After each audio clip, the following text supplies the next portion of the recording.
Hi viewers. இந்த வழியில் நம்ம போகிறோம் பார்த்தீங்கன்னா நம்ம கம்பெனியில் நடக்கிற ஒவ்வொரு எக்ஸ்பென்சஸ்மே நம்ம பேமெண்ட் இந்தியாவோ இல்லை ஜேர்னல் இந்தியாவோ நம்ம என்ட்ரி வந்து கிரியேட் பண்ணிட்டு வந்திருப்போம். ஸோ அப்படி கிரியேட் பண்ணுறப்ப பார்த்தீங்கன்னா நம்ம அந்த என்ட்ரிக்கான ஒரு ஸ்டேட்மெண்ட்டை நம்ம என்ன பண்ணிருப்போம், நரேஷனை வந்து நம்ம ரெஃபரன்ஸாக கொடுத்து வச்சிருப்போம். ஃபார் எக்ஸாம்பிள் பார்த்தீங்கன்னா டே புக் குள்ள போயிடலாம், இல்லை ஒரு பேமெண்ட் என்ட்ரியை நான் என்டர் பண்ணிடுறேன். இங்கே என்ன பண்ணியிருக்கேன் பார்த்தீங்கன்னா இபி சார்ஜ் பார்த்தீங்கன்னா நான் பேமெண்ட் பண்ணியிருக்கேன்.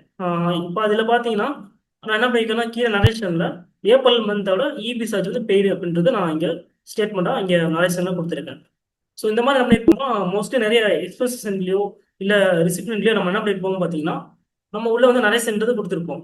ஸோ இப்போ நம்ம நம்ம என்ன நினைக்கிறோம் அப்படின்னு பார்த்தீங்கன்னா நம்ம ஓவரால் என்னென்ன எக்ஸ்பென்சஸ் என்ட்ரி வச்சிருக்கோம், ஸோ அதில் என்னென்ன நரேஷன் வந்து கொடுத்துருக்கோம் அப்படின்றத நம்ம பல்காக வியூ பண்ணி பார்க்கணும் அப்படின்னா அது எப்படி பார்க்கறது அப்படின்றத அந்த வீடியோ நம்ம பார்க்க போகிறோம். ஸோ இதுக்கு ஃபர்ஸ்ட் நம்ம என்ன பண்ணிக்கலாம் அப்படின்னு பார்த்தீங்கன்னா டிஸ்பிளே மோர் போர்ட்ஸ் போயிடலாம். இதில் பார்த்தீங்கன்னா இதில் பார்த்தீங்கன்னா அக்கௌண்ட்ஸ் புக்ஸ் போயிடலாம். இதில் பார்த்தீங்கன்னா குரூப் வவுச்சர்ன்றதை கொடுத்துடலாம். இதில் வந்து பார்த்தீங்கன்னா நம்ம என்ன பண்ணிருக்கோம்னா ஒவ்வொரு எக்ஸ்பென்சஸ்மே நம்ம இன்டெரக்ட் எக்ஸ்பென்சஸ் கொடுத்து வச்சிருக்கோம். ஸோ அதனால் இங்கே குரூப்பில் பார்த்தீங்கன்னா இன்டெரக்ட் எக்ஸ்பென்சஸ் அப்படின்றத செலக்ட் பண்ணிட்டோம்னா நம்ம ஓவரால் இங்கே என்ன பண்ணிக்கலாம், சேஞ்ச் பீரியட் கொடுத்துட்டு நம்ம ஒரு பர்டிகுலர் மந்த் மட்டும் பார்க்கணும் அப்படின்னா ஸோ அந்த மந்த் மட்டும் நம்ம என்ன பண்ணிக்கலாம்னா இங்கே செலக்ட் பண்ணி பார்க்கலாம். ஸோ அப்படி இல்லை ஓவரால் நம்ம பார்க்கணும் அப்படின்னா அந்த ஓவரால் இயரை வந்து நம்ம என்ன பண்ணிக்கலாம் இங்கே சேஞ்ச் பண்ணி நம்ம என்ன பண்ணிக்கலாம் இங்கே பார்த்துக்கலாம். ஸோ ஓவரால் நம்ம எடுத்துட்டோம். ஸோ இதுக்கப்புறம் என்ன பண்ணலாம் பார்த்தீங்கன்னா கீழே கான்ஃபிகர் ஆப்ஷன் இருக்கும், அதை கிளிக் பண்ணிக்கலாம். இதில் பார்த்தீங்கன்னா ஸோ நரேஷன் ஒரு ஆப்ஷன் இருக்கும், அதை எஸ் பண்ணிக்கலாம். எஸ் பண்ணி இது சேவ் பண்ணிக்கலாம். சேவ் பண்ணிட்டோம் அப்படின்னு பார்த்தீங்கன்னா நம்ம அந்த லெஜர், அதாவது அந்த என்ட்ரிக்குள்ள நம்ம என்ன கொடுத்துருக்கோமோ நரேஷன் வந்து என்ன கொடுத்துருக்கோமோ அது வந்து நமக்கு வெளியே வியூ ஆகும்.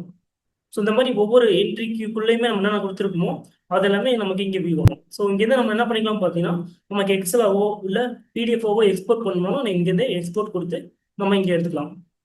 ஸோ நமக்கு பார்த்தீங்கன்னா எக்ஸலாக வேணும் இல்லைன்னா பிடிஎஃபாக வேணும் அப்படின்றத இங்கே ஃபைல் ஃபார்மேட் ரைட் சைடு ஆப்ஷனில் ஸோ அதை செலக்ட் பண்ணிட்டு நெக்ஸ்ட் என்ன பண்ணிக்கலாம் பார்த்தீங்கன்னா இங்கே பிடிஎஃப்ன்றதை செலக்ட் பண்ணி என்டர் பண்ணி அதை அப்படியே எக்ஸ்போர்ட் பண்ணிக்கலாம்.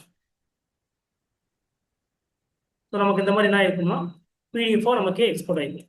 ஸோ அதுக்கப்புறம் நமக்கு அந்த ரிப்போர்ட்ஸை செக் பண்ணி நம்ம பார்த்துக்கலாம்.